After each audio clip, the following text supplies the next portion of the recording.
అన్నయ్య అండి అసలు? మీరు నా అనధికారం ఏం శంకించక్కర్లేదండి. అరే మొన్న మీ చెల్లెల్ని మా వాళ్ళు రాసుకెళ్ళారండి, పెద్ద రాతంతో చేశారే. అలాంటిది వాళ్ళ అన్నయ్యని ఎవరైనా ఏమైనా అంటే వాళ్ళు చూస్తూ ఊరుకుంటారా? వాళ్ళ మీద ఎవరైనా చేంజ్ చేసుకుంటే నేను చూస్తూ ఊరుకుంటానా? ఈ రోజుల్లోనండి అవతల వాడు చేతి లోపల మనం ఫట్ ఆడించాలండి, లేకపోతే గుడ్డిగా నమ్ముతున్నారేమిటండి? ఏంటండి గుడ్డి గుడ్డి గుడ్డి గుడ్డి? అరే బారుకొచ్చి ముగ్గురు బీరు పుచ్చుకుంటే అది పెద్ద నేరం ఏంటండి?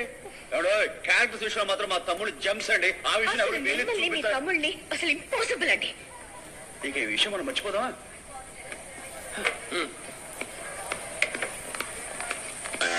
మర్చిపోమని అసలు విషయం నేను మర్చిపోయానేంటి? ఏంటన్నయ్య? చిన్నపిల్లలు మీరు మర్చిపోండి.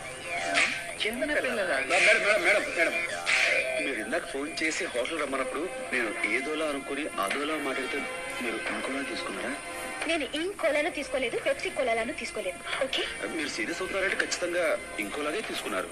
Please please. ఖచ్చితంగా ఇంకోలాగే తీసుకున్నారు.